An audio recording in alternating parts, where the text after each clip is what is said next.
Hello everybody, this is WarStory video blog. I'm Alex and here is Dave. Hello Dave. Hello Alex. Nice to meet you here in the SOS 2024. Definitely. And here I want to ask, I have so many questions to you because I didn't see you for a while. So first of all, why did you change your location? You was in with Epic Militaria all the time. We were. So we left and we started a new business back in the early November. And Mandy and I have just kind of been working on, getting this website up and running and just putting a lot of time and effort into building this new website, bringing in a lot of new merchandise, listing everything. And then, so it's going to be launching on March 3rd. And we're really excited about it.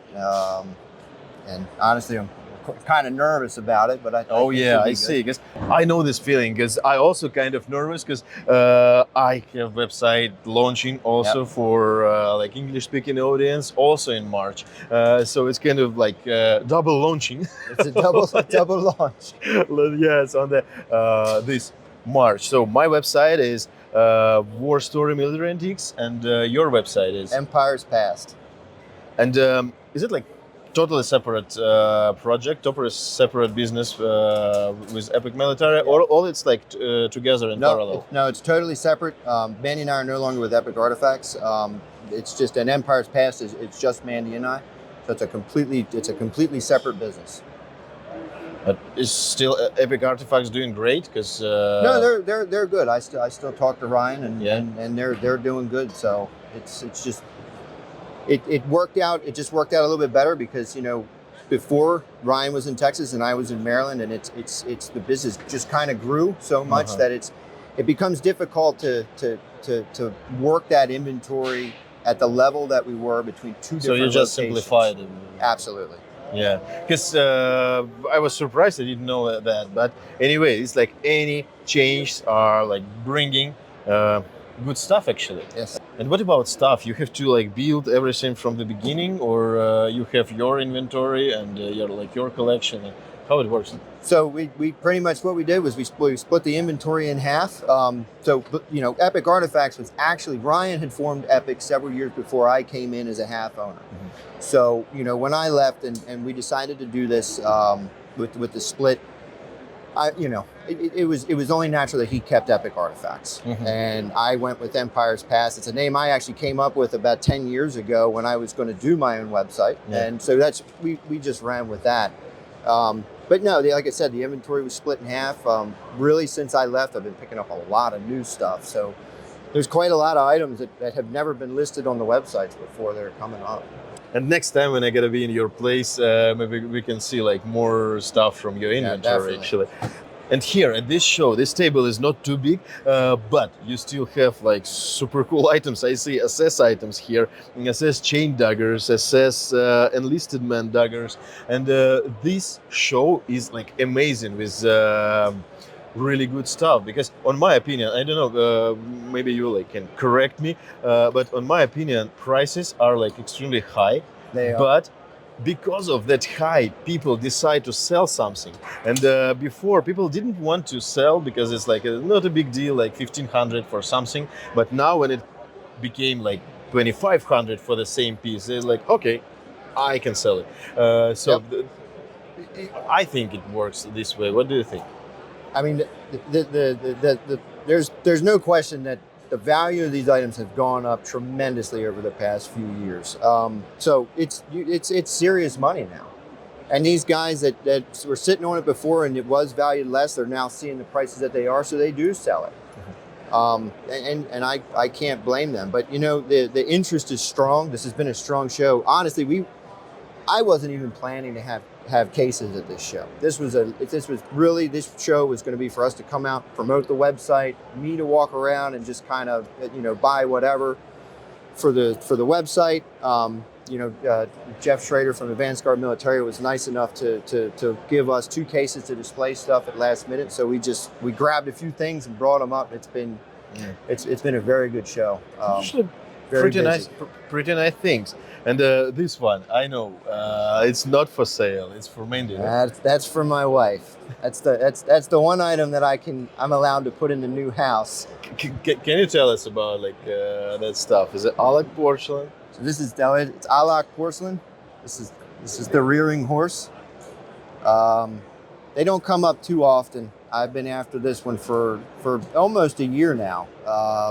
This is the one model that Mandy wanted to have for the house. Mm-hmm. Of all the different models that Alok had, this is kind of the one that she wanted. So we were fortunate enough through a friend of ours put me into contact with the guy that owned it, and I was able to pick it up here. And how much it is?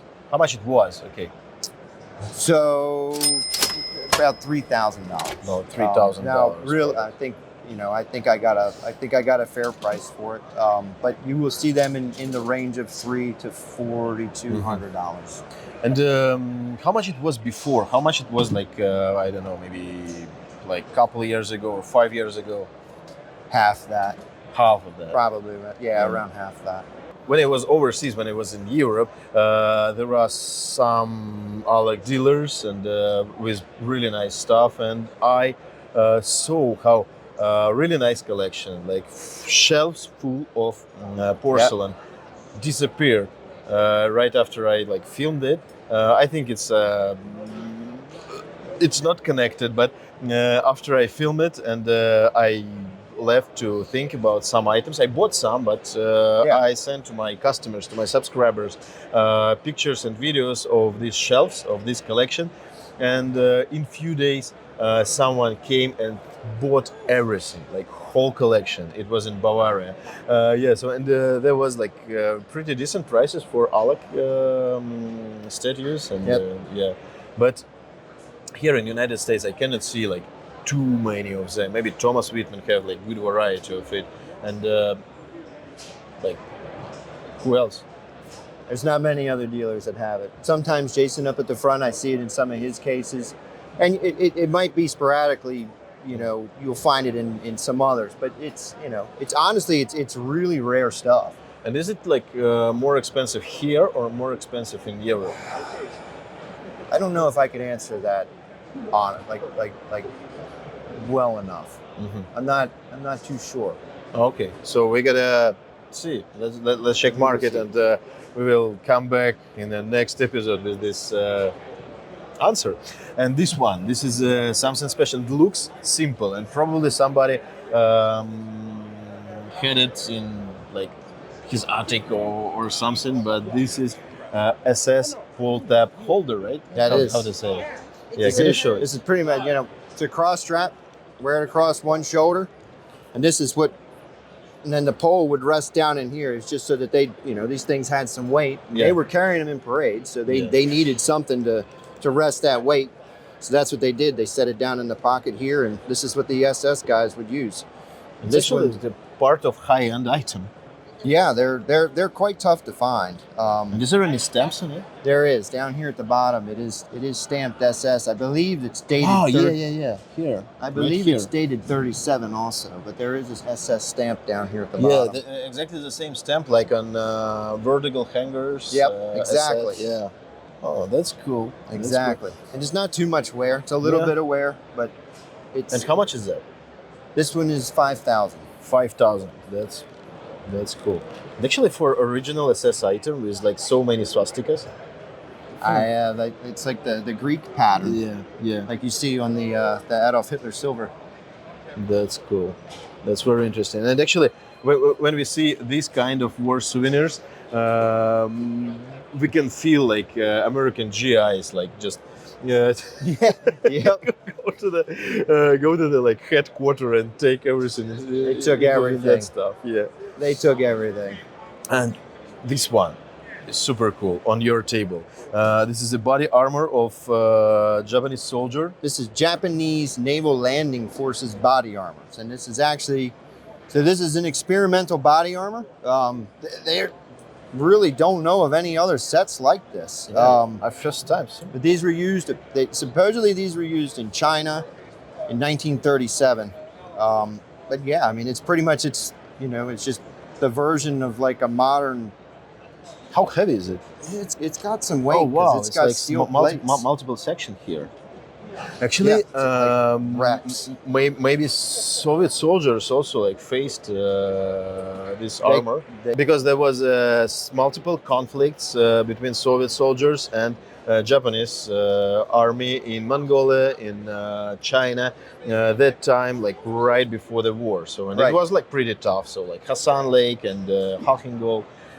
So, like probably they use it also. Yeah, this is the stamps on the back that Uh-huh. it was translated to pretty much say like experimental, Yeah. kind of like a prototype. I think it's a size. It's like not too big. Yeah, I don't think they were very big guys. But Anyway, it is kind of neat because it yeah. wraps around the side. And actually, it's smart because in the beginning you can see they produced. Yeah, That they took the time and they were trying to develop things to protect their soldiers and win the war. Yeah, that's very But interesting. yeah, it's a big difference between early war Japanese, which is in the 30s, and then late war last ditch, Yes, which is just yes. crude, get it out the door.